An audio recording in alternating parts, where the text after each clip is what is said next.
Herkese merhabalar. Bu videoda sizlerle birlikte görmüş olduğunuz bu altıgen kısa hırka modelini birlikte çalışacağız. Altıgen hırkamız oversize bir modeldir. 40, 42 hatta 44 bedene dahi rahatlıkla olabilmektedir. Altıgen hırkamız tüm bedenlere uyarlanabilir. Arka kısmında beden genişletme tekniği uygulanmıştır. Arka bölümde uyguladığımız bu beden genişletme kısmını daha da artırarak hırkanızı daha büyük bedenler için çalışabilirsiniz. Hırkamızın kol ağzı kısmında balon kol tekniği kullandım. Bir miktar ikili trabzanlar eksiltme işlemi yaptıktan sonra lastik örgüsünü çalıştım. Buradaki lastik örgüsünün daha kısa olmasını isterseniz burada bulunan kol kısmını daha uzun örebilir, lastik örgüsünü daha kısa bırakabilirsiniz. Veya geniş olarak kalsın isterseniz direkt herhangi bir trabzanlarla işlem yapmadan veya lastik örgüsü yapmadan bitirerek hırkanızın kolunu bu şekilde bitirebilirsiniz. Yine dilerseniz buralarda lastik örgüsü kullanmadan direkt modeli kendisini örüp bitirebilirsiniz. Hırkamızda cake batik iplik kullandım. İplik bilgisini açıklama kısmına bırakacağım. Oradan takip edebilirsiniz. Tığ numaram 3,5 milim. İpliğimiz 150 gram 540 metre. Bu iplikten yaklaşık olarak 4 yumak kullandım. Hatta yumaklarımdan bir miktar da ipliğim arttı. Hırkayı daha uzun çalışmak isterseniz beden genişletme yaptıktan sonra alt kısmından hırkanızı uzatarak devam edebilirsiniz. Yine hırka boyu uzatmakla alakalı detaylı bilgiyi video içerisinde yer verdim. Ayrıca daha önce çalıştığımız uzun hırka modelini takip ederek de bu hırkaya hırka uzunluğunu uyarlayabilirsiniz. Bu video fazlaca emek içeriyor arkadaşlar. Sizlerden de ufak bir ricam olacak. Hala daha kanalıma abone değilseniz abone ol butonundan ücretsiz bir şekilde abone olmayı unutmayın. Destekleriniz benim için çok kıymetli. Bu videoya beğeni ve yorum yaparsanız da çok sevinirim. Dilerseniz şimdi detaylı yapım videosuna geçelim. İpliğimi parmağıma sardım. Hemen buradaki ipliğimi şöyle parmağıma çeviriyorum. Çarpı işareti gördüm. Tığımı yerleştirdim. Bir ilmek aldım ve sihirli halkamı oluşturdum. Bu halkamın içerisine 1, 2, 3 tane zincir çekiyorum. Üzerine aldım. Halkanın içerisine battım. Bir ilmek çıkardım. Tığımda 3 ilmeğim varken ilk ikisini bir, kalan ikisini birlikte örerek ikili trabzan çalıştım. Halkamın ucundaki ipliği hafiften çektim. Tekrar üzerine aldım. Halkanın içerisine batıp yine bir ilmek çıkardım. Tığımda 3 ilmek varken ilk ikisini bir, kalan ikisini birlikte örerek yine ikili trabzan çalıştım. 2 zincir çekiyorum. Üzerine tekrar alıyorum ve halkanın içerisine batıp yine ikili trabzanlar örmeye başlıyorum. İlk ikili trabzanımı yaptım. Devam. Tekrar üzerine aldım. Halkanın içerisine batıp bir ilmek çıkardım. Yine 2 defa da çıkarak ikili trabzanımı örüyorum. Tekrar üzerine aldım. Halkanın içerisine battım. Yine 2 defa da çıkarak ikili trabzan ördüm. Arada 2 zincir üzerine alıyorum ve devam ediyorum.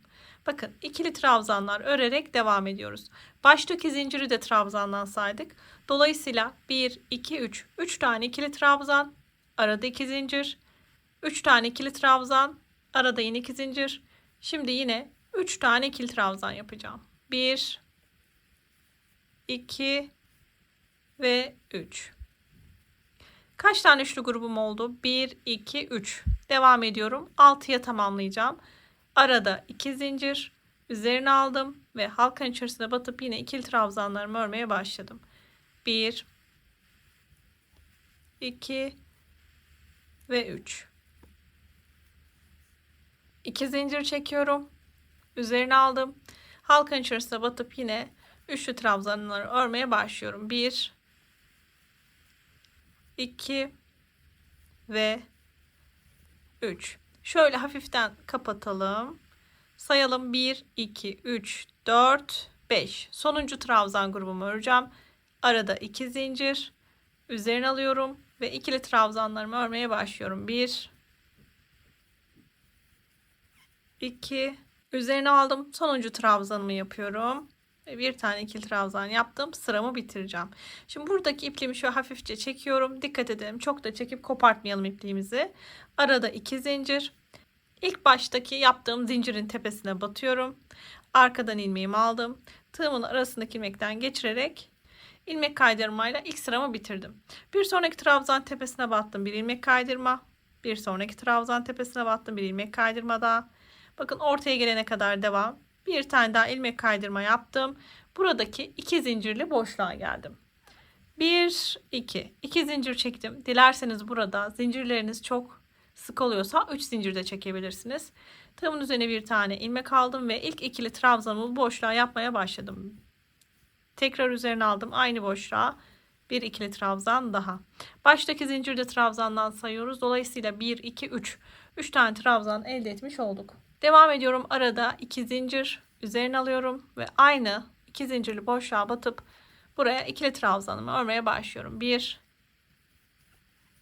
2 ve 3.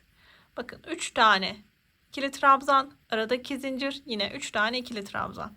Arada zincir çekmeden direkt tığımın üzerine alıyorum ve bir sonraki 2 zincirli boşluğu bulup buraya batıp hemen bir tane ikili trabzan yapıyorum. 2 defa da çıkmayı ikili trabzan diyoruz. Artık öğrendik. Şuradaki ipliği de iç kısımdan yürütebilirim. Tekrar üzerine aldım ve yine aynı boşluğa batıp bir tane daha ikili trabzan. Üzerine aldım.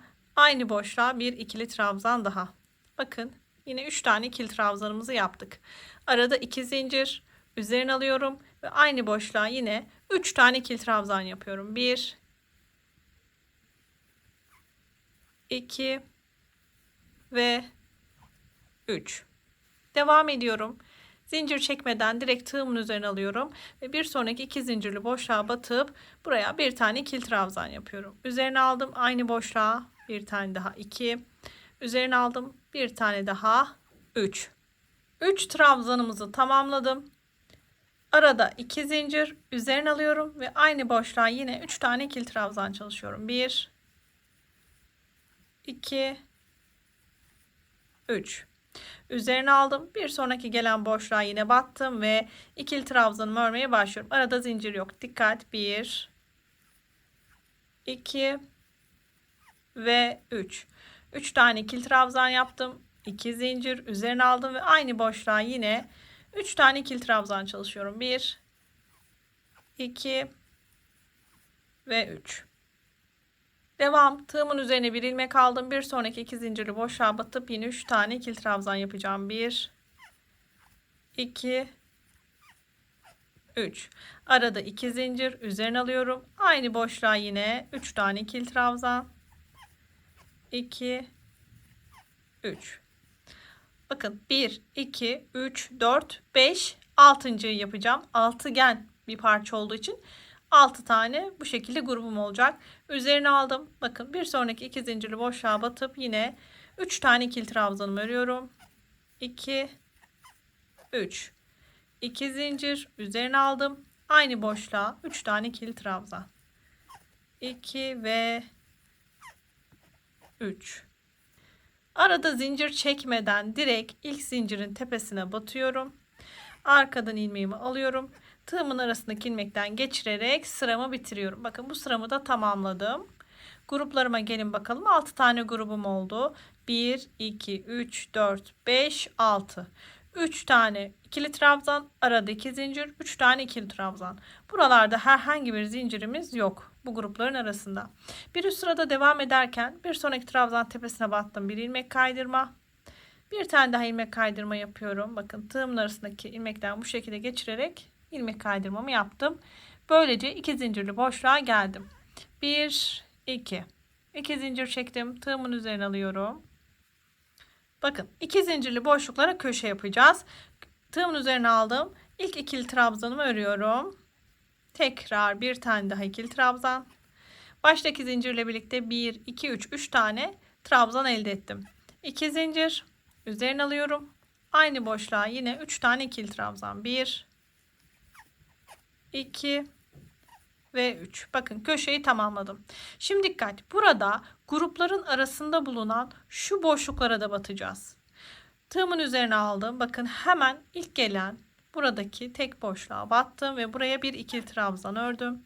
Şimdi dikkat, modelimizi vermeye başlıyoruz. Tığımın üzerine 2 defa doladım. Alttaki bakın trabzanlarım var. 1 2 3. Ortadakine tığımı bu şekilde yerleştirdim. İlmeğimi buradan aldım. Tığımda 4 ilmeğim varken ilk ikisini bir, ortadaki ikisini bir, kalan ikisini birlikte örerek üçlü trabzan yaptım. Üzerine alıyorum tekrar ve aynı bu boşluğa bakın batıp buraya bir tane ikili trabzan yapıyorum. Devam ediyorum. Tığımın üzerine aldım. Şimdi ikinci köşeyi yapacağım. Bakın ilk köşemi çalışmıştım. Hemen iki zincirli boşluğa bir tane ikili trabzan. Devam. 1 2 3 3 ikili trabzan. Arada 2 zincir üzerine alıyorum ve aynı boşluğa yine 3 tane ikili trabzan yapıyorum. 2 3. Bakın ikinci köşemi de tamamladım. Şimdi devam ediyorum. Tığımın üzerine aldım. Köşeler arasındaki bakın şuradaki boşluğa batacağım. Hemen buraya bir tane ikili trabzan yaptım. Tığımın üzerine 2 defa doladım. Altta sayıyorum. 1 2 3. Altta ikinci trabzanıma bu şekilde tığımı yerleştirdim. İlmeği çıkardım. Tığımda 4 ilmeğim varken ilk ikisini bir, ortadaki ikisini bir, kalan ikisini birlikte örerek üçlü trabzanımı ördüm. Üzerine aldım ve bakın buradaki boşluğa tekrar batıp buraya bir tane ikili trabzanımı ördüm. Devam ediyorum. Tığımın üzerine aldım. Bakın şimdi üçüncü köşeyi yapacağım. Hemen iki zincirli boşluğa batıp buraya bir ikili trabzan. Devam. 2 ve 3. Arada 2 zincir üzerine alıyorum. Aynı boşluğa yine 3 tane ikili trabzan. 1 2 ve 3. Tığımın üzerine aldım. Şimdi bakın iki grup arasındaki şu boşluğa batacağım. Buraya bir ikili trabzan. Üzerine 2 defa doluyorum bu sefer. Alttaki bakın ikinci trabzana bu şekilde tığımı yerleştiriyorum. İpliğimi aldım. Tığımda 4 ilmeğim varken 3 defa da çıkarak üçlü trabzanımı ördüm. Üzerine alıyorum. Aynı boşluğa batıp yine buraya bir tane ikili trabzan yapıyorum. Bakın yapacağımız işlem bu aralarda bir ikili trabzan, daha sonra alttaki trabzanı bulup buraya önden bir üçlü trabzan, daha sonra tekrar bir tane ikili trabzan yaparak bitiriyorum. 1 2 3 3 köşeyi tamamladım. Şimdi dördüncü köşeden devam ediyorum. 2 zincirli boşluğa batıp hemen ikili trabzanlarımı örmeye başlıyorum. 2 3. Arada 2 zincir üzerine alıyorum. Aynı boşluğa yine 3 tane ikili trabzan. 2 ve 3. Dördüncü köşemi de tamamlamış oldum. Şimdi bakın aradaki boşluktayım yine. Burada herhangi bir zincir boşluğu yok ama üçlü gruplar arasındaki boşluk. Buraya batıp hemen ilk ikili trabzanımı yapıyorum. Daha sonra üzerine 2 zincir ve alttaki trabzanın bakın 1 2 3 ikinci trabzana bu şekilde tığımı yerleştiriyorum. İlmeğimi buradan çıkarıyorum ve tığımda 4 ilmeğim varken 3 defa da çıkarak buraya üçlü trabzanımı örüyorum. Tekrar üzerine aldım ve şimdi bakın buradaki boşluğa batıp ikili trabzanımı örüyorum. Bir ikili trabzan, daha sonra alttan bir üçlü trabzan, sonra bir ikili trabzan. Şimdi bakın 5. köşeyi yapacağım. Hemen trabzanlarımı örüyorum. 1 2 3. 3 tane ikili trabzan. 2 zincir üzerine al. Aynı boşluğa yine 3 tane ikili trabzan. 1 2 ve 3. Şimdi bakın yine boşluktayım. Tığımın üzerine aldım. İlk ikili trabzanımı yaptım. 2 defa doladım. Alttaki ikinci trabzanı alıp bakın buna bir tane üçlü trabzan yaptım. Üzerine aldım. Boşluğa batıp buraya bir ikili trabzan. Devam.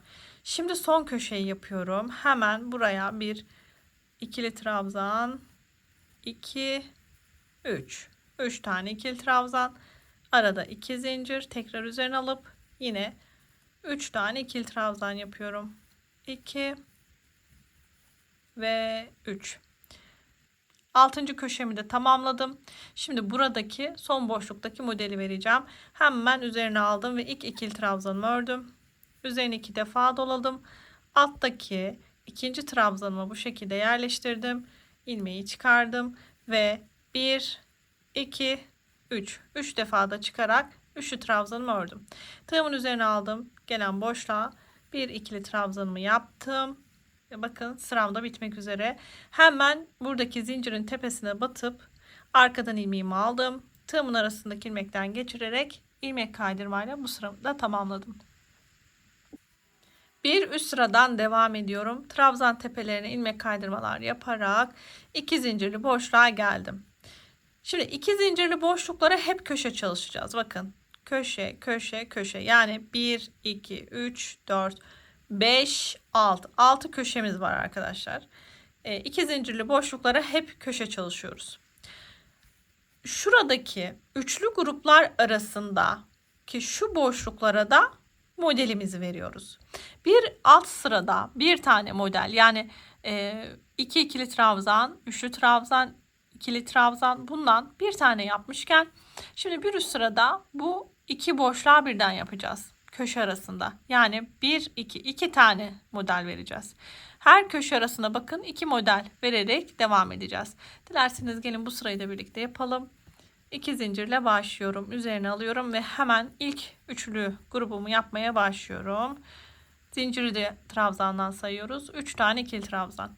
2 zincir üzerine al ve yine 3 tane ikili trabzan. 1 2 ve 3. İlk köşemi yaptım. Şimdi bakın hemen ilk gelen boşluğa model vereceğim. 1 ikili trabzan, 2 defa dola. Bakın alttaki ikinci trabzana bu şekilde batıyorum. İlmeğimi çıkardım. 3 defa da çıkarak buraya üçlü trabzanımı örüyorum. Üzerine aldım ve yine aynı boşluğa bir ikili trabzan yapıp ilk modelimi verdim. Devam. Şimdi bakın bir sonraki boşluk var. Köşeye gelmeden yine hemen batıp buraya ilk ikili trabzanımı yapıyorum. Üzerine 2 defa dola. Alttaki ikinci trabzana bu şekilde tığımı yerleştir ve 3 defa da çıkarak üçlü trabzanını ör. Üzerine aldım. Aynı boşluğa bir ikili trabzan ve bakın 1 2 2 tane yapmış olduk. Hemen ikinci köşeme üçlü grubumu örüyorum. 1 2 ve 3. Arada 2 zincir. Tekrar üzerine alıyorum.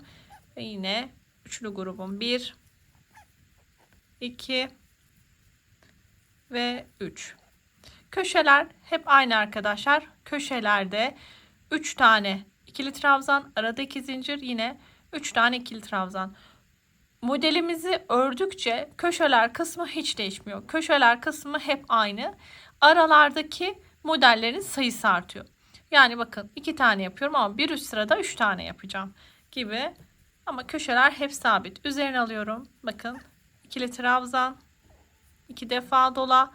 Alttaki ikinci trabzana batıp buraya üçlü trabzan. Üzerine al. Aynı boşluğa ikili trabzan. Devam. Şimdi bir sonraki boşluğa yine aynen. Bir ikili trabzan, 2 defa dola.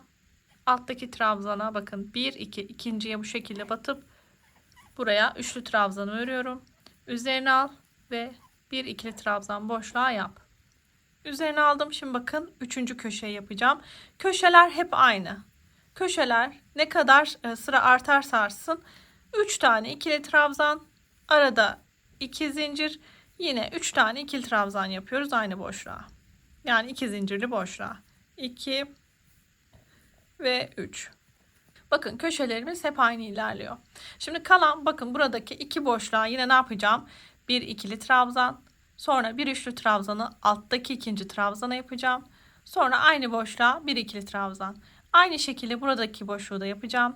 Sonra köşe çalışacağım. Sonra tekrar aynen. Şimdi bu sırayı böyle bir bitirelim. Daha sonraki sıradan devam edelim.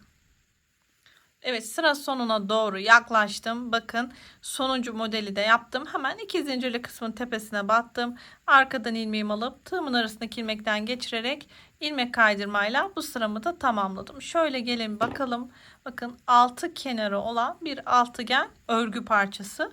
Bu şekilde büyüyerek devam edecek. Şimdi bir üst sırada da ufak bir göstermiş olayım. Hemen ilk trabzan tepesine battım bir ilmek kaydırmayla. Bir sonraki trabzan tepesine bir ilmek kaydırma daha ve bir tane daha ilmek kaydırma yapıp iki zincirli boşluğa geliyorum. Köşelerde hep köşe çalışıyoruz, unutmuyoruz. Köşeler hiç değişmiyor. Hemen iki zincir üzerine al ve ilk üçlü trabzanı örerek üçlü grubumu tamamladım. Arada iki zincir üzerine alıyorum ve aynı boşluğa yine 3 tane ikili trabzan yapıyorum. 2 ve 3. İlk köşemi tamamladım. Şimdi bir sonraki köşeye kadar gelin bakalım kaç tane boşluk var. 1, 2, 3. Bakın bir önceki sırada 2 tane yapmıştık. Bu sırada 3 tane yapacağız. Buraya, buraya, buraya. Hemen başlayalım. Tığımın üzerine aldım. Bakın ilk boşluğa batıp buraya bir ikili trabzan. Sonra 2 defa doladım. Alttaki ikili trabzana bu şekilde tığımı yerleştirdim ve buraya bir üçlü trabzan yaptım. Üzerine aldım ve aynı boşluğa bir ikili trabzan. Bakın ilk boşluğa çalıştım. Devam. Üzerine aldım. Bir sonraki gelen boşluğa bir ikili trabzan. Şimdi ikili trabzanımı yaptık. Buraya dikkat. Tığımın üzerine 2 defa doladım. Şimdi burada altta bakın üçlü trabzan yaptığım kısım var.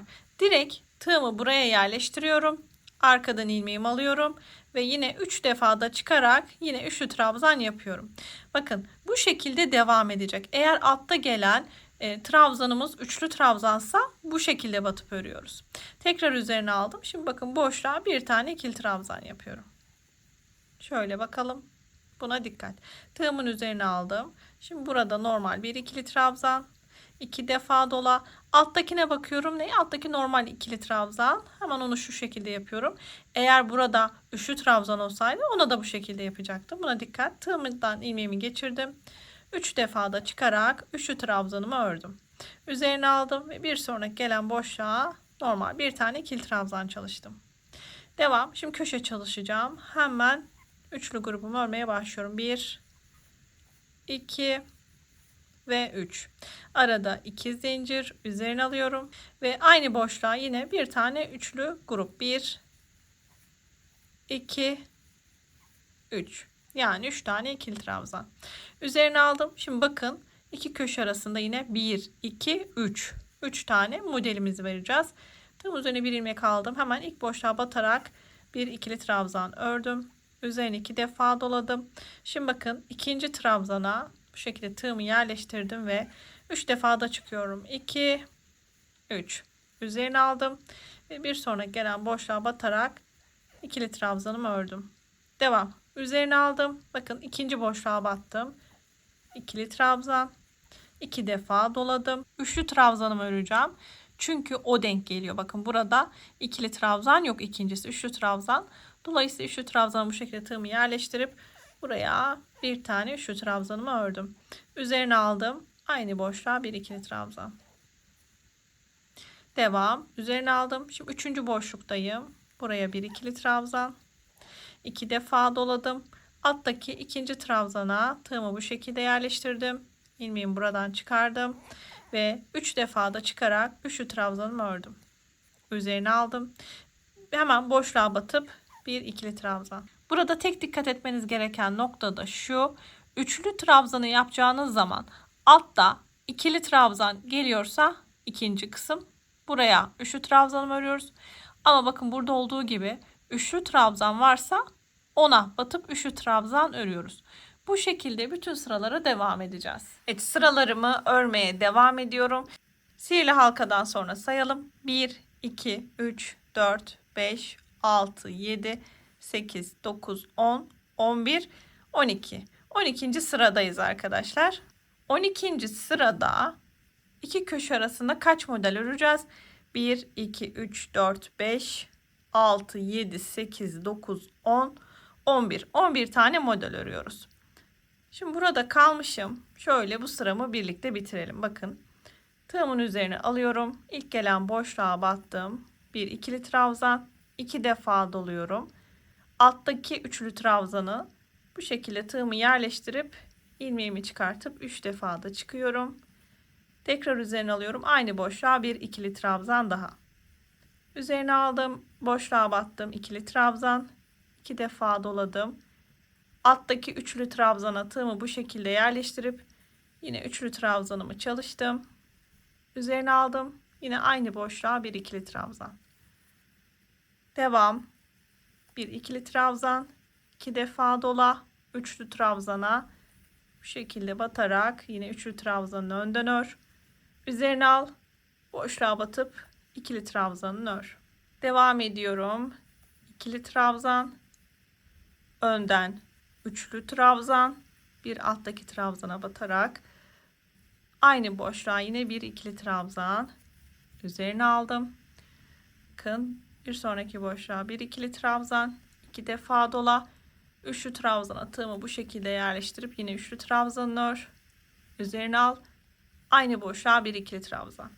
Şimdi dikkat. Bakın son boşluktayım. Son boşlukta alt kısmında şu noktaya batacağım. Burada üçlü trabzanım yok.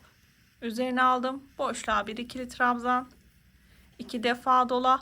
Alttaki ikinci trabzana bu şekilde tığını yerleştir. İlmeğimi aldım. Ön taraftan üçlü trabzanımı ördüm.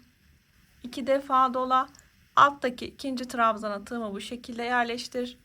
İlmeği buradan çıkartıp ön taraftan üçlü trabzanımı ördüm. Üzerine al. Aynı boşluğa bir ikili trabzan. Bakın iki köşe arasında bu şekilde modelimi ördüm. Her sırada ördüğümüz modelden birer tane artıyor. Dikkat etmemiz gereken nokta başlarda ve sonlarda üçlü trabzan tepelerini üçlü trabzan yapmıyoruz da ikinci. Burada dikkat etmemiz gereken nokta başlarda ve sonlarda üçlü trabzan olmuyor. Hep ikili trabzanlar olduğu için ikinci ikili trabzana bu şekilde üçlü trabzan örüyoruz. Ördükçe zaten alışıyorsunuz. Köşeler hep aynı arkadaşlar. Bakın köşeler aynı. 3 tane ikili trabzan yapıyoruz. Arada 2 zincir. Üzerine al ve yine aynı boşluğa 3 tane ikili trabzan. 6 tane köşemiz oluyor.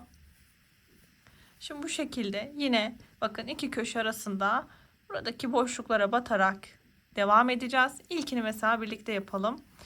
Zincir çekmeden direkt üzerine alıyorum. Bakın ilk boşluğuma battım.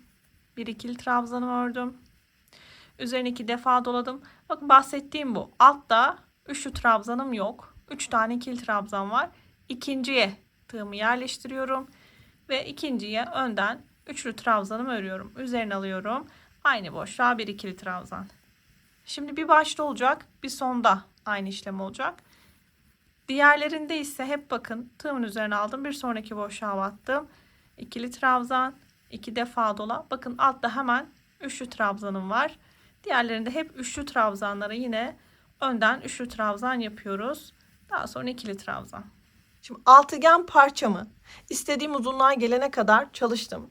Burada sihirli halkada şuradaki boşluktan itibaren sayıyoruz. Bakın merkez noktasındaki boşluktan sayıyoruz. 1, 2, 3, 4, 5, 6, 7, 8, 9, 10, 11, 12, 13, 14, 15, 16, 17, 18, 19, 20, 21, 22, 23, 24, 25, 26, 27, 28, 29. Bakın 29 tane bu şekilde boşluğumuz var. Sihirli halkanın orta noktasından başlayarak saydım. Peki kenar uzunluğuna gelin bakalım. Kenarda arada kalan modeli sayalım. Bakın bir kenarda iki köşem arasında 1, 2, 3, 4, 5, 6, 7, 8, 9, 10, 11, 12, 13, 14, 15, 16, 17, 18, 19, 20, 21, 22, 23, 24, 25, 26. 26 tane iki köşe arasında bakın modelim var. 6 kenarda da aynı sayılar, aynı ölçü var. Santim olarak da bakın sihirli halkanın orta noktasından bitiş kısmına kadar ölçüsü yaklaşık olarak 23 santim. Burada yine bir kenar uzunluğun ölçüsünü de yaklaşık olarak 48 santim. Şimdi en son bitişi nasıl yapıyoruz parçamızda, ona da gelin bakalım. En son ikili trabzanımı yaptım. Burada bakın ilk gelen ilk zincirin tepesine batıyorum. Aynı sıra bitişlerde nasıl yapıyorsun? Arkadan ilmeğimi aldım. Tığımın arasındaki ilmekten geçirerek ilmek kaydırmayla sıramı bitirdim. Bir ilmek aldım. Şöyle ipliğimi sıkıladım ve burada ipliğimi kesiyorum. Kalan ipliği de örgümün arka kısmından yürüterek gizliyorum. Şimdi bu altıgen parçadan elimizde 2 tane olması gerekiyor. Çünkü bir tanesi kazağımızın sağ tarafı, bir tanesi de sol tarafı olacak. Bakın bu şekilde aynı tarifle, aynı ölçüyle 2 parça çalıştım. Şimdi bu 2 parçadan bir tanesi hırkamızın sol tarafı, bir tanesi de sağ tarafı olacak. Hemen bunun için katlama işlemini yapıyoruz. Parçalarımı aldım ve şöyle bakın orta noktasından tutuyorum. Şu şekilde katlama işlemini yapıyorum. Şöyle bir tanesine bakalım. Bakın kol kısmı, vücut kısmı. Bu hazır, sol tarafı. Şimdi aynı şekilde sağ tarafta da yapıyoruz. Tuttum ve yerleştirdim. Burası da sağ kısmı. Şöyle daha geniş açıyla da bakalım. Bakın hırkamın bana göre sağ tarafı ve sol tarafı. Şimdi bu noktada dilerseniz önce bir tanesini dikerek yapalım. Hemen şöyle öncelikle sabitliyorum arkadaşlar. Bakın birkaç noktadan şöyle üst üste getirerek kaymaması için birleştirme yapmadan önce sabitleyelim. Köşe kısımlarını da mutlaka sabitliyoruz. Bakın ilmek belirleyicilerle sabitledim. Kolun üst kısmını iğne ile dikiş yaparak birleştireceğiz. Bana göre sağ parçamı bakın bu şekilde önüme aldım. Üst kısımda kalan ipliğimin aynı rengini iğneme geçirdim ve hemen ilk köşe noktasından giriş yaparak başlıyorum. Hemen ilk kenarın köşesinden şöyle çıkıyorum ve karşıda kalan köşenin de hemen köşe kısmından birleştirerek başlıyorum. Bakın burada ipliğim çıktı. Hemen şöyle üstten ata ata dikeceğiz. Karşılıklı gelen ilmekleri çok büzme yapmadan bu şekilde üst taraftan dikişe başlıyoruz.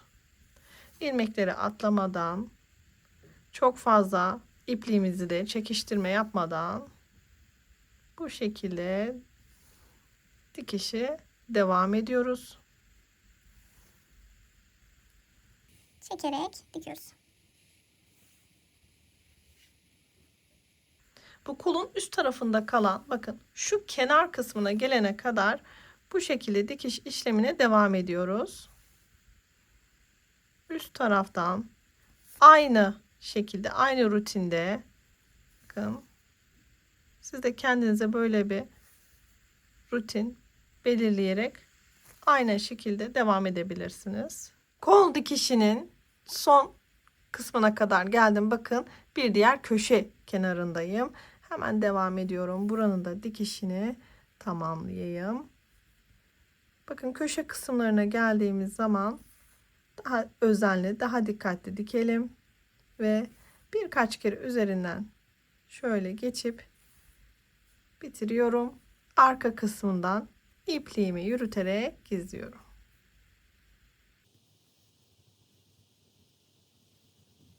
Evet, bakalım. Gelin yaptığımız dikişe bakın. Çok güzel, harika bir dikiş yapmış olduk.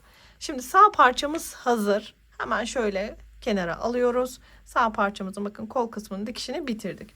Hemen sol parçamızı şöyle bu sefer ekrana alalım. Sol parçamızın da kol kısımlarının üst tarafını aynı şekilde bakın köşelerden başlayarak sabitliyoruz. Bu kolumuzun da üst tarafında bakın hangi renkle ipliğimizi bitirdik. O renkte ipliğimizi iğnemize takıyoruz ve hemen isterseniz bu kısımdan isterseniz kol ağzı kısmından hiç fark etmez. Ben yine kol ağzı kısmından başlayacağım. Hemen ipliğimi bu şekilde arka kısımdan yerleştiriyorum. Hemen karşılık gelen köşe kısmını birleştiriyorum. Ve şimdi başlıyorum aynı şekilde dikmeye.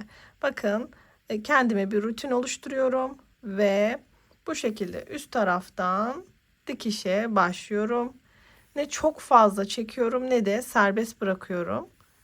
Öyle hepsinin aynı ayarda olacak şekilde bakın üst taraftan dikişe devam ediyorum. Bu şekilde köşe kısmına gelene kadar dikişe devam edelim. Bu kol kısmında da bakın kenardaki köşe kısmına kadar dikişi devam ettirerek geldim. Şimdi köşe kısmını karşı taraftaki köşeyle iyice birleştiriyorum. Ve ipliğimi iç taraftan yine yürüterek gizliyorum.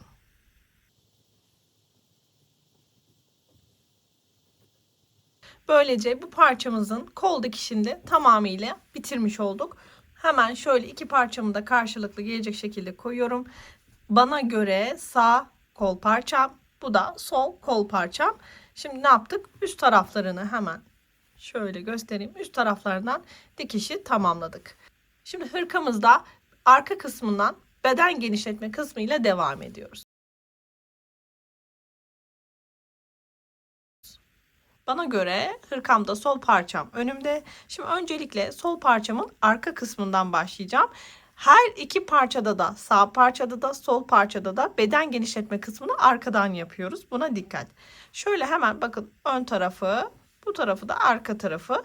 Arka tarafından beden genişletme yapacağım. Dolayısıyla hemen şöyle bakın, kolun üst kısmı burada, arka kısım burada. Bu kısımdan beden genişletmeye başlıyorum. Sadece bir kenarda uyguluyorum beden genişletmeyi. Aynı renkte bitirdiğim ipliğimi alıyorum. Parmağıma sardım. Bir tane ilmek aldım. Kilit işlemi yaparak sıkıladım. Ve bu noktada bakın hemen burada köşe kısmını, kenar kısmını buluyorum. Kenar kısmında 1, 2, 3 tane ikili trabzan yaptığımız kısım var.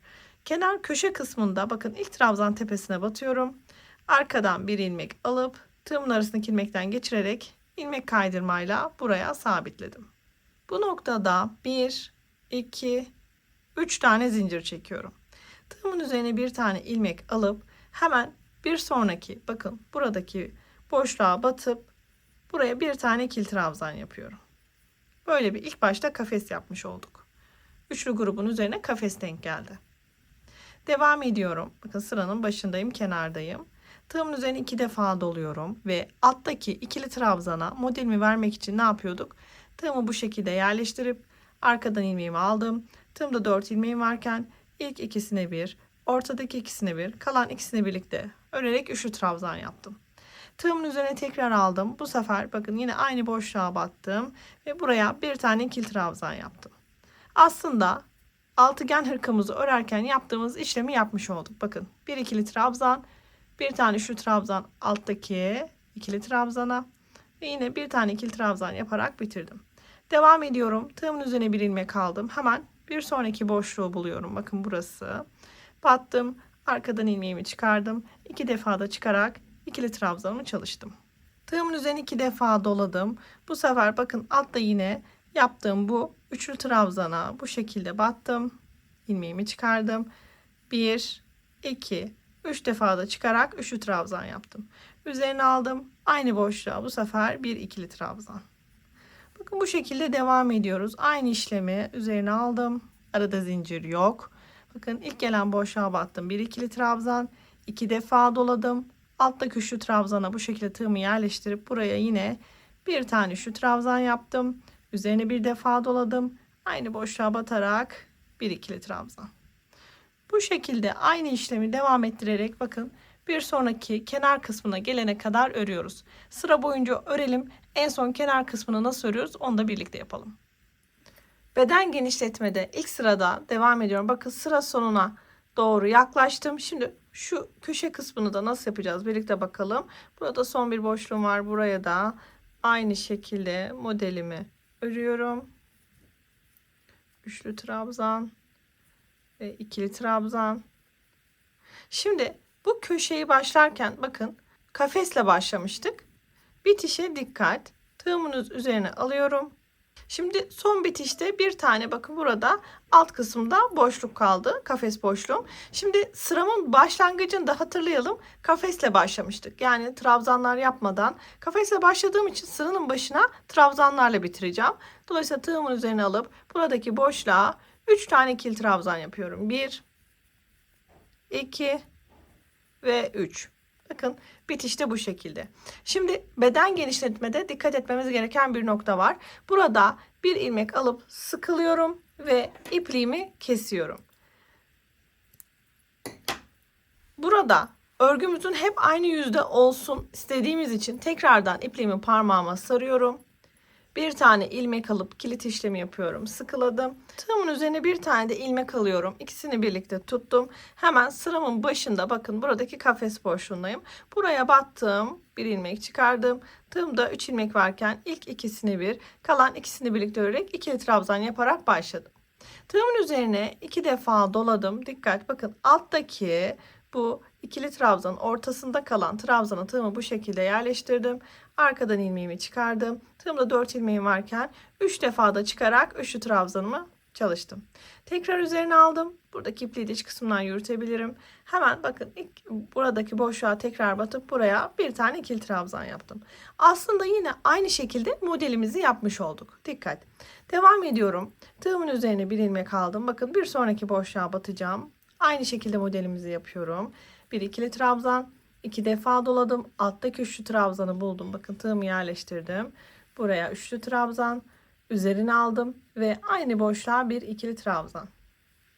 Yapmamız gereken işlem aynı şekilde bakın modelimi devam ettirmek. Sıra bitişine kadar yapıyoruz. Sıra bitişini nasıl yapacağız onu da birlikte size göstereceğim. Şimdi burada ipliğimizi kesip tekrar yeni bir iplikle başlamamızın nedeni şu. Arkalı önlü örersek, tersinden örersek işlemimiz yanlış olur.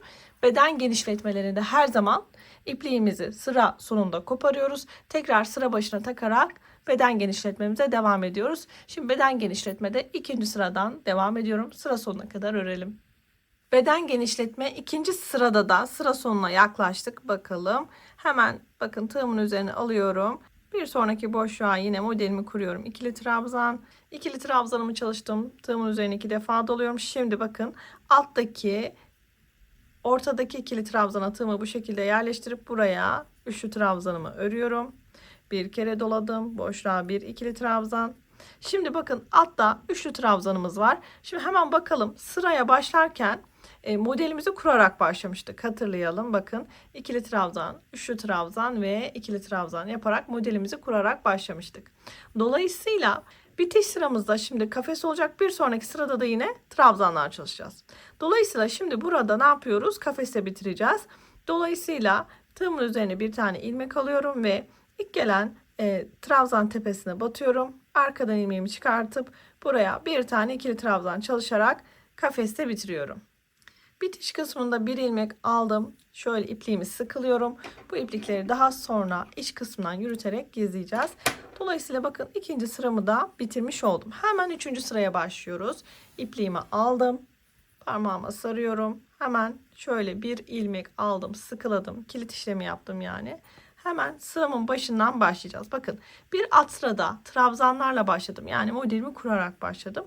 Dolayısıyla şimdi burada kafesle başlayacağım. Hemen ilk trabzan tepesine batıyorum. Arkadan ilmeğimi aldım. Tığımın arasındaki ilmekten geçirerek ilmek kaydırmayla ipliğimi buraya sabitledim. 1, 2, 3 tane zincir çektim. 2 tane de çekebilirsiniz. Tığımın üzerine bir tane ilmek aldım ve ilk gelen boşluğa batarak buraya bir ikili trabzan yaparak modelimi kurmaya başlayacağım. Tığımın üzerine 2 defa doladım. Şimdi alttaki üçlü trabzana tığımı bu şekilde yerleştirip üçlü trabzanımı çalışıyorum. Tekrar üzerine aldım ve buradaki boşluğa batarak ikili trabzanımı ördüm. Bakın ne yaptık? Kafesle başladık. Burada modelimi kurdum. Devam ediyorum. Şimdi aynı şekilde ilerliyorum. Hemen ilk gelen bir sonraki boşluğa batarak ikili trabzan, üzerine 2 defa dola ve üçlü trabzana tığım bu şekilde yerleştirip yine üçlü trabzan çalışıyorum. Üzerine aldım ve boşluğa bir ikili trabzan. Devam. Bu şekilde 3. sıramızda da sıranın sonuna kadar devam ediyoruz. Evet, 3. sırada da bakın sıra sonuna geldim. Şimdi sıra sonunda kafesle karşılaştım. Hemen şimdi oraya zaten modelimi kuruyorum.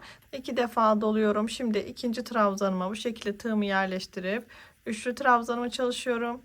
Bir defa doladım ve şimdi bu noktaya bir ikili trabzanımı örüyorum. Bakın son bitişte de modelimi yapmış oldum. Bir ilmek aldım, sıkıladım. İpliğimi bu noktada kesiyorum. Şimdi 4. sıradan beden genişletmede 4. sıradan devam edeceğim. Hemen tekrar ipliğimi parmağıma sarıyorum. Bir ilmek aldım, sıkıladım ve sıramın başına alıyorum. Bakın sıramın başında kafes var. Kafes olduğu için hemen tığımın üzerine bir ilmek alıyorum ve hemen boşluğa batıp çıktım. Tığımda 3 ilmeğim var. 2 defa da çıkarak ikili trabzan çalıştım. 2 defa doladım. Bu sefer hemen alttaki bakın trabzan buldum. Hemen alttaki üçlü trabzanımı buldum. Buradan ilmeğimi çıkartıp yine üçlü trabzanımı çalıştım. Üzerine aldım. Şimdi boşluğa bir ikili trabzan ve bitirdim. Bakın modelimi kurarak başlamış oldum. Devam ediyorum. Bir sonraki gelen boşluğa yine aynı şekilde bir ikili trabzan. Üzerine 2 defa dola. Üçlü trabzana. Bu şekilde yine üçlü trabzanını ör. Üzerine al. Ve ikili trabzanını ör. Dördüncü sırada da aynı şekilde sıra sonuna kadar devam ediyorum. Evet, beden genişletmede dördüncü sırada da sıra sonuna yaklaştım. Bakın hemen buradaki boşluğuma ikili trabzanımı yapıyorum. 2 defa doladım. Üçlü trabzanımı hemen alttaki üçlü trabzana bu şekilde örüyorum.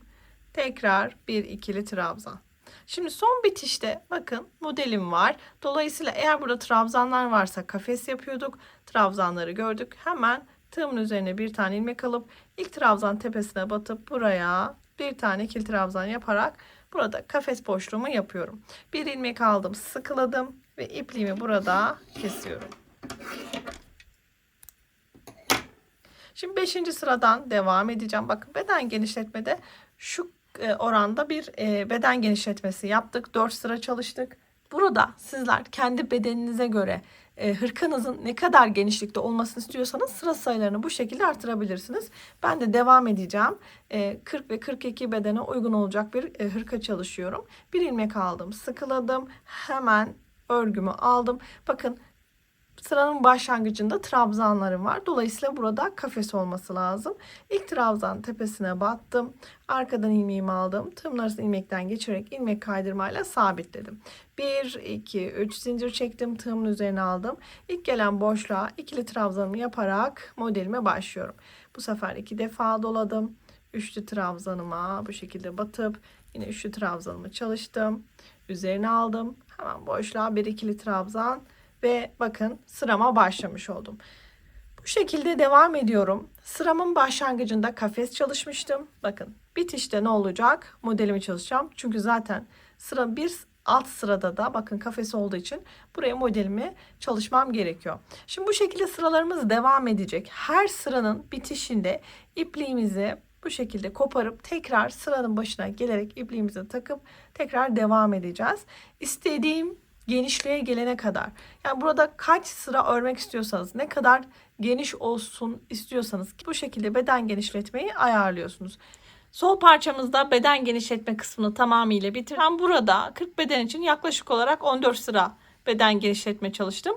Sizler daha büyük bedenler çalışacaksanız buradaki sıraları daha da arttırabilirsiniz. Bu kenarlarda kalan ipliklerimizi de daha küçük numaralı bir tığ ile iç kısmından yürüterek gizliyoruz. Bakın buradaki iplikleri yürüttüm. Şimdi birkaç tane de diğer tarafta ipliklerim var. Bunları da bir tığ yardımıyla yürüterek gizliyoruz. Şöyle hemen çevirelim.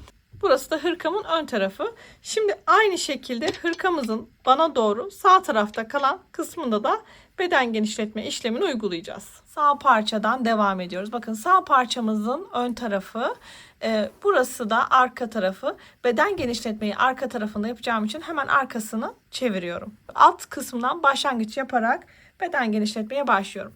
İpliğimi parmağıma sardım. Bir tane ilmek aldım, sıkıladım. Şimdi hemen alt kısımdaki köşe kenarını karşıma aldım. Şimdi burada dilerseniz modeli kurup başlayabilirsiniz. Dilerseniz de kafesle başlayabilirsiniz. Başlangıcı nasıl yapacağınız çok da önemli değil. Ben hemen buraya bir ilmek alıp ilmek kaydırma yaparak başlıyorum. Kafeste başlayacağım. 3 tane zincir çekiyorum. 1, 2, 3. Tığımın üzerine bir tane ilmek alıp hemen ilk gelen boşluğa batarak ikili trabzanımı örmeye başlıyorum. Üzerine 2 defa alıyorum. Alttaki ikili trabzanın bakın ortasına bu şekilde batıp hemen üçlü trabzanımı örüyorum. Üzerine aldım ve bir ikili trabzan. Ve bakın modelimi oluşturdum. Ne yaptık? Kafesle başladık. Şimdi köşe bitimine kadar ilk sırayı dilerseniz birlikte yapalım. Köşe bitimine kadar modelimi örmeye devam ediyorum. Aynı şekilde arkadaşlar hiçbir farklılık yok. Bakın alttaki üçlü trabzanıma yine üçlü trabzan ve ikili trabzan yapıyorum. Bu şekilde boşluklara örerek devam ediyorum. Sıra bitimine kadar örelim. İkinci sıramda da sıra sonuna doğru yaklaştım. Bakın son modelimi örüyorum. Şu an üçlü trabzan ve bir tane ikili trabzan. Şimdi bakın sıranın sonuna geldim. Sıranın başlangıcında trabzanlar yaparak başlamıştım. Bitişini ne yapacağım? Şimdi kafes yapacağım. Dolayısıyla tığımın üzerine alıp en son alttaki trabzan tepesine battım. Arkadan ilmeğimi çıkardım ve 2 defa da çıkarak ikili trabzanla sıramı bitirdim. Bir ilmek aldım, sıkıladım ve ipliğimi burada kestim. Hemen tekrar sıranın başına geliyorum. Tekrar bir tane ilmek aldım, sıkıladım kilit işlemiyle. Hemen başlıyorum. Bakın bir önceki sırada modelle başlamıştım. Şimdi burada kafesle başlayacağım. Tığımı yerleştirdim. İlmek kaydırmayla sabitledim. 1, 2, 3 zincir çektim. Üzerine aldım. Ve ilk gelen boşluğa trabzanlarımı yaparak başlıyorum. İkili trabzan, alttakine batıp üçlü trabzan ve ikili trabzan. Bu şekilde devam ediyorum. Şu an 3. sıradayım. Bu şekilde sıra sonuna kadar devam edeceğim. Sıranın başlangıcında kafesle başladığım için sıranın bitişinde bakın kafesimizde trabzan grubunu öreceğiz. Her sıra bitişinde ipliğimizi kesiyoruz. Tekrardan sıraya başlarken sıranın başına yeni bir iplik takarak sıramıza başlayarak devam ediyoruz. Hırkamızın sağ parçasında da beden genişletmeyi tamamıyla bitirdim. Yine 14 sıra çalıştık. Yaklaşık olarak 10 santimlik bir beden genişletme oldu. Bakın bu taraftaki iplikleri iç kısımdan yürüterek gizledim. Şimdi yine aynı şekilde burada kalan iplikleri de yürüteceğim. Bakın daha küçük numaralı bir tığ yardımıyla bu şekilde iplikleri iç taraftan bu şekilde yürütüyoruz. Hırkamızın sağ ve sol parçalarını bu şekilde ön taraftan karşımıza aldık. Bakın bu şekilde görünümü. Şimdi arka kısmından aynı kol üst kısmının dikiş yaptığımız gibi bu kısmını da dikerek birleştireceğiz. Bunun için tabii ki arka kısımlarını çeviriyoruz parçalarımızın. Arka kısımdan bu parçaların birbirlerine denk gelmesi için şöyle eşitliyoruz. Yine burada köşelerden birleştirerek örgümüzün dikerken kaymaması için tedbirler alıyoruz. Şöyle birkaç noktadan birleştiriyorum. Bu kısımda kolun üst tarafını dikerken hangi dikiş tekniği kullandıysanız yine aynı o teknikle birleştiriyoruz. Ben kol kısmında iğneyle birleştirmiştim. Dolayısıyla hemen burada da ucu tok bir iğneye benzer renkli bir ipliğimi geçirdim. Alt kısmından ipliğimi yerleştirerek dikişe başlıyorum. Bakın köşe kısmından çıktım. Hemen karşılıkta gelen köşeden de ipliğimi geçirdim. Şöyle karşılıklı tutuyorum. Ve kolda uyguladığım tekniği aynı bu şekilde uygulayarak başlıyorum. Karşılıklı gelen ilmeklere bu şekilde dikerek devam ediyorum.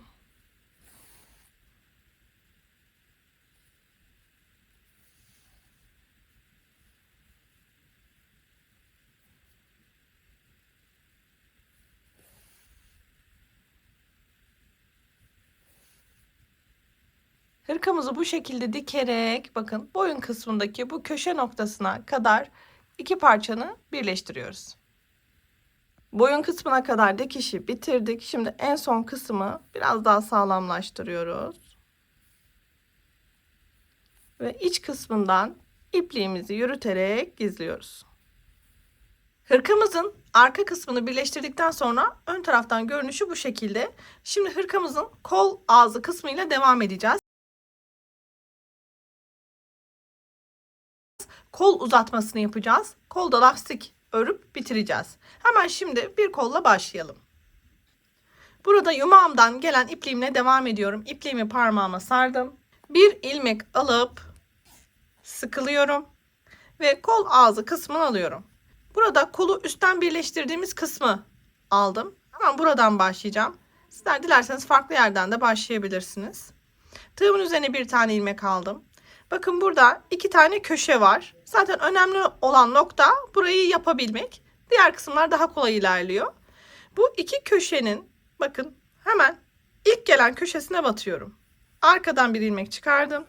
Tığımda 3 ilmeğim varken ilk ikisini bir, kalan ikisini birlikte örerek ikili trabzan yaptım. Tekrar üzerine aldım. Bu sefer bakın birleşim yerindeki şu noktaya battım. Arkadan ilmeğimi aldım. Tığımda 3 ilmek varken ilk ikisini bir, kalan ikisini birlikte örerek yine ikili trabzan yaptım. Üzerine aldım. Şimdi bir sonraki köşe kısmındaki boşluğa geldim. Arkadan ilmeğimi yine çıkardım. 2 defa da çıkarak ikili trabzanımı ördüm. Üzerine aldım. Devam ediyorum. Dikkat şimdi arkadaşlar, bakın burada sadece ilk başlangıç noktasında 3 tane ikili trabzanla başladık. Bu şekilde bu noktayı yaptık. Şimdi bir sonraki gelen kısım buradaki bakın boşluk kısmı. Buraya battım boşluğa, ilmeğimi çıkardım. 2 defa da çıkarak ikili trabzanımı ördüm. Şimdi tığımı 2 defa doladım. Altta gelen bakın ikili trabzanı buldum. Tığımı bu şekilde yerleştirdim. İlmeğimi çıkardım. Tığımda 4 ilmeğim varken 3 defa da çıkarak üçlü trabzanımı ördüm. Üzerine aldım. Şimdi aynı boşluğa batıp ikili trabzanımı çalıştım. Yani klasik modelimi direkt burada kurmuş oldum. Sadece başlangıçtaki şu köşe kısmını bakın altta batacağımız ikili trabzan olmadığı için bunu yine ikili trabzan olarak ördük. Ama burada normal bir şekilde modelimizi ördük. İkili trabzan, üçlü trabzan, ikili trabzan. Devam ediyorum. Hemen bir sonraki gelen boşluğa ikili trabzanımı yapıyorum. Yine üzerine 2 defa dolayıp alttaki bakın üçlü trabzanı bulup buraya üçlü trabzanımı örüyorum. Üzerine aldım ve boşluğa bir ikili trabzan. Devam ediyorum. Bakın boşluğa ikili trabzan. 2 defa doluyorum ve buradaki üçlü trabzana üçlü trabzan örüyorum. Üzerine aldım ve boşluğa ikili trabzan. Bu şekilde bakın her bir boşluğa yine modelimizi kurarak devam ediyoruz. Sıra bitişine kadar örerek devam edelim. Evet, sıra sonuna doğru geldim. Bakın modelimi bu şekilde her bir boşluğa yine kurarak devam ettim. Kolumun çevresini bir tur dönmüş oldum. Şimdi yine bakın alttaki ikili trabzana, çünkü en son ikili trabzan geliyor. Üçlü trabzanımı çalışıyorum. Ve yine boşluğa bir ikili trabzan daha. Evet, sıranın bitişine geldim. Bakın hemen ilk yaptığım trabzan tepesine batıyorum. Arkadan ilmeğimi aldım. Tığımın arasına ilmekten geçirerek ilmek kaydırmayla bakın sıramı bitirdim. Burası bu şekilde kalıyor. Dikkat. Şimdi bir üst sıraya geçerken buradaki ikili trabzanı çalışarak örmeye devam edeceğiz. Şimdi burada şu boşluğa gelmem gerekiyor. Dolayısıyla trabzan tepelerine batarak ilmek kaydırma yapıyorum. Bir tane daha, 2. Şimdi buradaki boşluğa gelmem için bir tane daha ilmek kaydırma yapıyorum. Yani bakın tığımın arasından geçirerek ilmeğimi ilmek kaydırmayla tamamlıyorum. Buradaki boşluğa geldim. Şimdi 2 zincir çekiyorum. Tığımın üzerine 2 defa doluyorum. Çünkü buradaki 2 zincirimizi trabzandan sayıyoruz. Dolayısıyla bu ikili trabzan olduğu için ortadaki üçlü trabzan olacak. Hemen alttaki ikili trabzanı buluyorum ve buraya üçlü trabzanımı çalışıyorum. Üzerine aldım ve boşluğa bir ikili trabzan daha. Bakın bu şekilde sırama başlamış oldum. Şimdi bakın her bir boşluğa yine modelimi kurarak devam ediyorum. İkili trabzan, alttaki üçlü trabzana üçlü trabzan ve ikili trabzan. Bu şekilde ikinci sırada da bir tur dönüyoruz. İkinci sıramızın da sıra sonuna doğru yaklaştık. Bakın şimdi üçlü trabzanımı, alttaki ikili trabzanı örüyorum. Son modelimi örüyorum ve ikili trabzan. Şimdi hatırlayalım. Başta 2 zincir çekmiştik. Hemen bu zincirin tepesine batıyorum. Arkadan ilmeğimi çıkarıp tığımın arasındaki ilmekten geçirerek ilmek kaydırmayla ikinci sıramı da tamamlıyorum. Şimdi üçüncü sıraya başlarken ne yapıyoruz? İlmek kaydırmalar yapıyoruz. Trabzan tepelerine batıp bakın tığımın arasına ilmekten geçiriyorum. Bu şekilde ikinci ilmek kaydırma ve boşluğa gelene kadar bir ilmek kaydırma daha. 3 tane ilmek kaydırma yapmış oldum. 2 zincirle başlıyorum. Şimdi tığımın üzerine 2 defa doluyorum. Alttaki bakın üçlü trabzanıma yine bir tane üçlü trabzanı önden örüyorum. Üzerine alıyorum ve boşluğa batarak ikili trabzanı örüyorum. Bakın modelimi kurdum. Şimdi yine bakın her bir boşluğa yine bu şekilde modelimi örerek devam ediyorum. Üçüncü sıramı da sıra bitişine gelince ilk bakın 2 zincirli kısmın tepesine batıp ilmek kaydırmayla sıramı tamamlıyorum. Bir üst sıraya geçerken yine bakın 3 tane ilmek kaydırma yapıp boşluk kısmına kadar geleceğim ve yine modelimi kurarak örmeye devam edeceğim. Kol kısmının ne kadar uzamasını istiyorsanız o kadar devam ediyoruz. Şimdi bir taraftaki kolumuzu örmüştüm. Bakın bu şekilde istediğimiz uzunluğa gelene kadar kolda bu modeli çalışacağız. Daha sonra lastik kısmını öreceğiz. Eğer sizler buradaki lastik kısmının daha kısa olmasını istiyorsanız bu kısmı daha da uzatabilirsiniz. Şimdi ben bu kolda aynı diğer kolda çalıştığım gibi çalışacağım. Kaç sıra ördüm ve kaç santim kol uzunluğu çalıştım onu da sizlerle sıra bitişinde paylaşacağım. Kol uzatma kısmında 14 sıra bu şekilde ördüm. Şimdi devam ediyorum. Eğer sizler lastik örgüsüne geçmeden buradaki kol uzunluğunun biraz daha uzun olmasını istiyorsanız burada örgü modelinize devam edebilirsiniz. Bakın en son baştaki zincirime ilmek kaydırmayla batarak sıramı bitirmiştim. Şimdi bir üst sıraya geçerken 2 zincir çekiyorum. Şimdi lastik örgüsünün alt kısmında ikili trabzanlar çalışacağız. Burada dikkat etmemiz gereken bir nokta var. 2 zincir çektikten sonra tığımın üzerine alıyorum ve ilk gelen trabzan tepesine batarak bir ikili trabzan örüyorum. Tekrar üzerine alıyorum. Bir sonraki trabzan tepesine bir ikili trabzan daha. Şimdi bakın trabzan tepelerine ikili trabzanlar yaparak devam edeceğiz. Yalnız burada bakın buradaki boşluklar var. Bunları kapatmam gerekiyor. Boşluk olarak görünmemesi adına. Şimdi üzerine alıp buradaki trabzan tepesine yine bu şekilde ikili trabzan yaparsak burada boşluk kalır. Dolayısıyla böyle bir görüntü olsun istemiyorum. Tığımın üzerine alıyorum. Buraya batmıyorum da bakın boşluğun hemen üstündeki bu tepeye batmıyorum da hemen alttaki bakın şu tepeye batıyorum.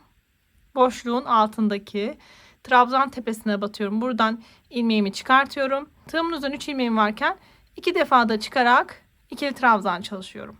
Üzerine aldım. Hemen bir sonraki gelen trabzan tepesine normal bir tane trabzan. Yanındaki trabzan tepesine yine normal bir ikili trabzan. Şimdi bakın boşluk olan kısma geldim. Ne yapıyoruz? Buraya batmıyoruz. Hemen boşluktaki alt kısımdaki trabzan tepesine batıp bu noktaya ikili trabzan yapıyoruz. Böylece bakın burada boşluk görünümün görünmesine izin vermiyorum. Bu da arkadaşlar bakın ne oluyor? 2 tane normal ikili trabzan yapıyoruz aslında. Bir tane de bakın boşluk kısmı denk geldiği için hemen altındaki tepe noktasına batarak buraya ikili trabzanımı çalışıyorum. Bu sıram da bu şekilde devam edecek. Bakın hemen ilk gelen trabzan tepesine yine bir ikili trabzan. Yanındaki trabzan tepesine bir ikili trabzan. Bakın boşluk kısmına geldim. Buradaki tepeye batmıyorum da hemen boşluğun altındaki trabzan tepesine batarak buraya ikili trabzan yapıyorum. Bu şekilde sıra sonuna kadar ikili trabzanlarımızı örerek devam ediyoruz. Sıra sonuna geldim. Bakın son trabzanımı da yapıyorum. Şimdi sıra sonunda 2 zincirle başladığım kısmın tepesine batıyorum. Arkadan ilmeğimi aldım. Tığımın arasındaki ilmekten geçirerek ilmek kaydırmayla bu sıramı da tamamladım. Bir üst sıraya başlarken 2 zincirle başlıyorum. Şimdi burada eksiltmeler yapacağız. İkili trabzan örerken eksiltme yapacağız. Her bir ilmeği eksilterek devam edeceğim. Şimdi eksiltmemizi şöyle yapıyoruz. Üzerine almadan ilk trabzan tepesine battım. Buradan bir ilmek çıkardım. Bir sonraki gelen trabzan tepesine battım. Buradan da bir ilmek çıkardım. Bakın tığımda 3 ilmeğim oldu. Şimdi ilk ikisini bir, kalan ikisini birlikte örerek bakın ikili trabzanda eksiltme yapıyorum. Hemen yanındaki trabzan tepesine battım, bir ilmek çıkardım. Bunu tığımda tuttum. Hemen yanındaki trabzan tepesinden de bir ilmek çıkardım. Bakın tığımda 3 ilmeğim var. İlk ikisini bir, kalan ikisini birlikte örerek ikili trabzanda eksiltme yaptım. Bu şekilde bakın bu şekilde eksiltmeler yaparak devam edeceğim. Her bir iki trabzanı tek trabzana düşürüyorum. Bakın ilk gelen trabzan tepesine battım. Bir ilmek çıkardım. Yanındaki trabzan tepesinden de bir ilmek çıkardım. Tığımda 3 ilmek var. İlk ikisini bir, kalan ikisini birlikte örüyorum. Bu şekilde sıra sonuna kadar devam ediyoruz. Evet, eksiltme sıramda da sıra sonuna geldim. Bakın bir tane burada ikili trabzanım kaldı. Bir tane ikili trabzan sizde de kaldıysa buraya bir tane ikili trabzan yaparak bitirebilirsiniz. Denk düşebilir de benim bir tane ilmeğim kaldı. Şimdi buraya tek ikili trabzan yaptıktan sonra hemen zincirimin tepesine batıyorum. Arkadan ilmeğimi aldım. Tığımın arasındaki ilmekten geçirerek ilmek kaydırmayla eksiltme sıramı da tamamladım. Şimdi bir üst sıraya geçerken yine 2 zincirle başlıyorum. Tığımın üzerine alıyorum ve ilk gelen trabzan tepesine batarak bir ikili trabzan örüyorum. Şimdi bu sırada her bir trabzan tepesine bir tane ikili trabzan yapıyoruz. Herhangi bir eksiltme veya herhangi bir başka bir işlem yapmadan bakın her bir trabzan tepesine bir tane ikili trabzan yapıyoruz. Sıra sonuna kadar devam edelim. Evet, bu sırada da sıra sonuna geldim. Her bir trabzan tepesine bir trabzan yaptım. Şimdi 2 zincirli kısmın tepesine battım. Arkadan ilmeğimi aldım. Tığın arasındaki ilmekten geçirerek ilmek kaydırmayla bakın kol kısmında bu sırayı da bitirdim. Şimdi bu sırada yine eksiltmeler yapacağız. 2 zincirle başlıyorum. Burada tığımın üzerine bir ilmek aldım. İlk gelen trabzan tepesine bir ikili trabzan yapıyorum. Şimdi bu sırada bir trabzan yapacağız, bir tane eksilteceğiz. Şimdi eksiltme yapacağım. Bakın üzerine almadan ilk gelen trabzan tepesinden bir ilmek aldım. Hemen yanındaki trabzan tepesinden de bir ilmek.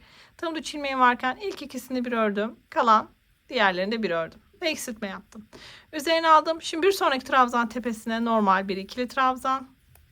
Yanındaki trabzanları eksilteceğim. Bakın ilk trabzan tepesinden bir ilmek çıkardım. Hemen yanındaki trabzandan da bir ilmek çıkardım. Tığımda 3 ilmeğim varken ilk ikisini bir, kalan ikisini birlikte örerek burada da eksiltme yaptım. Tığımın üzerine aldım. İlk gelen trabzan tepesine bir ikili trabzan sadece. Şimdi eksiltme yapacağım. Bakın üzerine almadan trabzan tepesinden bir ilmek, yanındakinden de bir ilmek. İkisini bir, kalan ikisini birlikte örerek devam ediyorum. Bakın bu sırada da bir trabzan örüyorum, bir tane eksiltiyorum. Sıra sonuna kadar devam edelim. Burada da sıramın sonuna geldim. Bakın ilk gelen sıramın başındaki zincirin tepesine battım. Arkadan ilmeğimi alıp tığın arasındaki ilmekten geçirerek ilmek kaydırmayla sıramı bitirdim. Bir üst sıraya başlarken yine 2 zincirle başlıyorum. Tığımın üzerine bir ilmek alıp ilk trabzan tepesine hemen bir tane ikili trabzan yaparak başlıyorum. Şimdi lastik örgümüzde artık ilk sırayı yapmaya başlıyoruz. Eksiltmelerimizi tamamıyla bitirdik. Tığımın üzerine alıyorum. İlk gelen trabzan tepesine yine bir ikili trabzan. Şimdi bu sırada her bir trabzan tepesine bir tane ikili trabzan yaparak başlıyorum. Bu şekilde sıra sonuna kadar trabzanlarımıza devam edelim. Evet, trabzanlarımı tamamladım. Bakın bu şekilde kol kısmında. Şimdi lastik örgüsüne başlayacağız. Sıramın başlangıcındaki zincirin tepesine battım. Arkadan ilmeğimi alıp tığımın arasındaki ilmekten geçirerek bakın ilmek kaydırmayla sıramı bitirdim. Hemen 2 zincirle başlıyorum.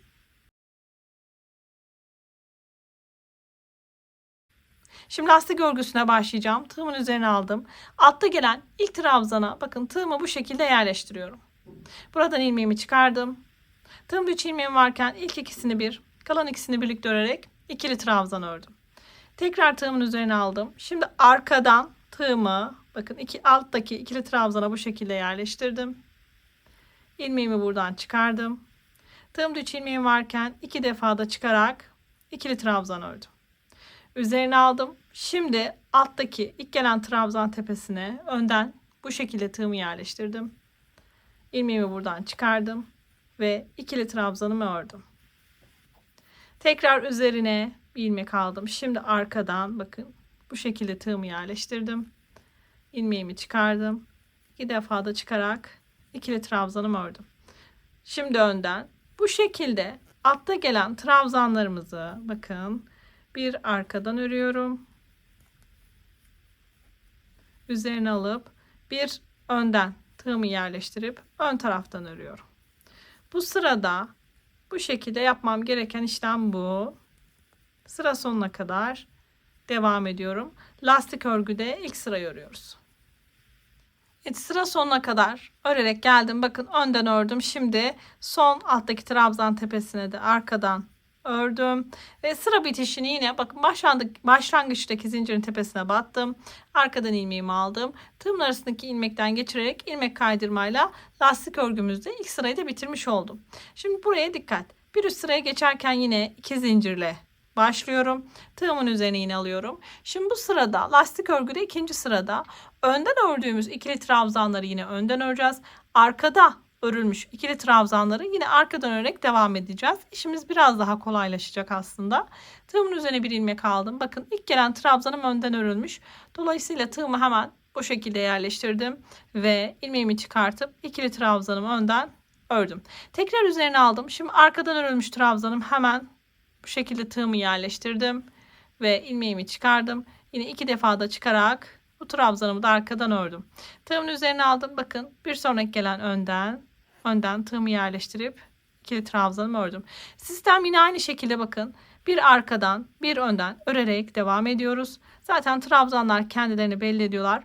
Ama mutlaka önden örülmüş ikili trabzanımızı önden örüyoruz.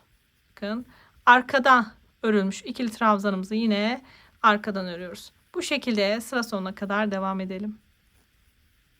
Evet, sıra sonuna geldim. Bakın yine aynı şekilde zincirin tepesine batıyorum. Bakın başlangıçtaki iki zincirimizin tepe noktasına battım. Arkadan ilmeğimi aldım. Tığımın arasındaki ilmekten geçirerek ilmek kaydırmayla bu sıramı da tamamladım. Yine bir üst sıraya başlarken iki zincirle başlıyorum. Tığımın üzerine alıp hemen önden gelen bakın ikili trabzanıma yine bu şekilde tığımı yerleştirip önden ikili trabzanımı örüyorum. Tekrar üzerine alıp arkada gördüğüm arkadan örülmüş ikili trabzanımı yine tığımı bu şekilde yerleştirip arkadan ikili trabzanımı örüyorum. Kolumuzdaki lastik örgümüzü istediğimiz uzunluğa gelene kadar bu şekilde sıralarımızı devam ettireceğiz. Lastik örgü kısmında da 8 sıraya tamamladım. Bu benim için yeterli oldu. Hemen bakın sıramın sonuna geldim. Başlangıçtaki zincirin tepesine battım. Arkadan ilmeğimi alıp tığımın arasına ilmekten geçirerek ilmek kaydırmayla bitirdim. Bir ilmek aldım. Burada ipliğimi sıkılıyorum ve ipliğimi bir makas yardımıyla kesiyorum. Bu ipliğimi de iç kısmından yürüterek gizleyeceğim. Böylece kol tarifinde kol kısmında tamamıyla bitirmiş olduk. Kolun giyinince görünüşünü de hemen sizlerle paylaşmak istiyorum. Bakın bu şekilde lastik kısmı burayı sıkıca sarıyor. Buradaki eksiltme kısmı şöyle kolumuzun üzerine şöyle düşerek balon kol görünümlü güzel bir kol oluyor. Aynı tarifi diğer kol kısmında da uygulayarak örelim. Şimdi hırkamızın iki kolunu da tamamladık, bitirdik. Birleştirmesini de yaptık. Şimdi kaldı ön kısımlarındaki lastik kısmına. Şimdi ben bu hırkayı kısa olarak çalışacağım. Eğer sizler hırkanın daha uzun olmasını istiyorsanız hırkanın alt kısmını uzatarak daha sonra kenarlarını geçebilirsiniz. Ama benim hırkam kısa bir hırka olmasını istediğimden dolayı şimdi kenarlarındaki lastik örgüsüne ve kenarlarındaki geçiş kısmına başlayacağız. Hırkanızın uzun olmasını istiyorsanız bakın şu kısımdan başlayarak şöyle çevresini dönüyorsunuz, buraya kadar geliyorsunuz. Tekrar ipliğinizi koparıp buradan başlayıp tekrar örüyorsunuz. Ne kadar uzunlukta olmasını isterseniz o şekilde hırkanızın bu kısmını uzatabilirsiniz. Daha öncesinden uzun hırka yapımını sizlerle çalışmıştık. Onun linkini de hemen hem yukarıya hem de açıklamalar kısmında yer vereceğim. O hırkadan da hırka boyu nasıl uzatılır ona bakabilirsiniz. Şimdi bizler hırkanın çevresini, ön taraftaki çevresini nasıl döneceğiz? Hadi gelin hep birlikte örmeye başlayalım. Şöyle hırkamın arka tarafını aldım. Bakın arka kısımdayım. Başlangıç kısmının arkasında olmasını istediğim için arkadan başlayacağım. İpliğimi parmağıma sardım. Şöyle bir tane ilmek alıp sıkıladım. Tığımın üzerine bir tane ilmek aldım ve hemen bakın şuradan başlıyorum. Hırkamın arka kısmından, köşe kısmının şu kenarından başlıyorum. Tığımı yerleştirdim. Arkadan da bir ilmek çıkardım. Tığımda 3 ilmek varken 2 defa da çıkarak ikili trabzan yaparak başladım. Tekrar üzerine aldım. Bakın aynı boşluğa tekrar batıp bir ikili trabzan daha. Şimdi bu kısım bakın bu şekilde arkada beden genişletme yaptığım bölmedeyim. Burada her bir bakın yatayda bulunan trabzan tepelerine batarak buralara 2 tane trabzan örüyoruz. Bu şekilde bakın her bir trabzan tepesine ya da trabzanın kendisine 2 tane trabzan örüyoruz. Buradaki trabzanlarımız yatay bir şekilde zaten. Bu şekilde bakın örerek devam edeceğiz. Noktaya kadar örelim. Ortadaki kısım var. Onu da sizlerle paylaşmak istiyorum. Dilerseniz şu kısımları örelim. Bakın her bir yataydaki trabzana 2 tane trabzan örüyoruz. Evet, birleştirme kısmına geldik. Bakın bu birleştirme kısmında da şöyle buralara uygun olan kısımlara şöyle birer tane ikili trabzan yapıyorum. Açıklık kalmasın. Bakın burada bir açıklık oldu. Bunu hemen telafi edelim. Orta kısmına da şöyle bir tane ikili trabzan yapalım. Bakın şöyle siz de ördükçe bakın neresi ne kadar uygun gelirse. Şimdi daha iyi oldu. Şimdi tekrar bakın diğer kısma geçtik.